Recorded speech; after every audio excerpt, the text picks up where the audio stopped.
ihson qiling va jannatga kiring. Ehsonning mukofoti faqat ehsondir. Ehson balo qazoni qaytaradi. Avvalambor assalomu alaykum aziz yurtdoshlar, hurmatli beruniyliklar. Mana bugun Beruniy tumanimizda Shayx Abbos Vali masjidida xayriya ishlari bo'lib turgan ekan.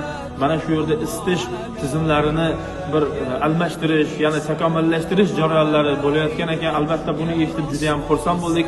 Mana bu yerda do'stimiz Shavkatjon o'zini hissalarini qo'shib bir so'm pul olmasdan deydi-yu, umuman mana shu yerga xizmati hisobida o'z shogirdlari bilan, mana Temurbek bilan mana shu yerda isitish tizimlarini chiroyli qilib qilishayotgan ekanlar. Albatta bu do'stimiz ham ishlariga rivoj, muvaffaqiyatlar tilaymiz va ilohim har doim mana shu elimizda mana shunaqa saxovatpesha insonlar ko'payishligiga tilakdoshmiz. Shavkatjon, assalomu alaykum.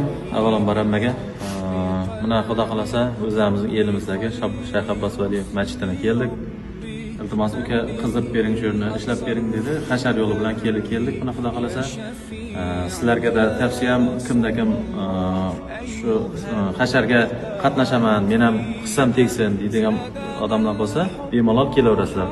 11-chislodan 21-chislogga deyim shu yerdamiz xudo xolasa. Hammaga issiq qish paytida issiq bo'lib tursa, hammamizga da yaxshi. O'zimizning uyimizda masjid degan. Yordamlariniz bo'lsa ayamanglar. Masjid uchun Allohning uyi baribir. Hammangizni kutib qolamiz. Tamam, kutib qolamiz xudo xolasa.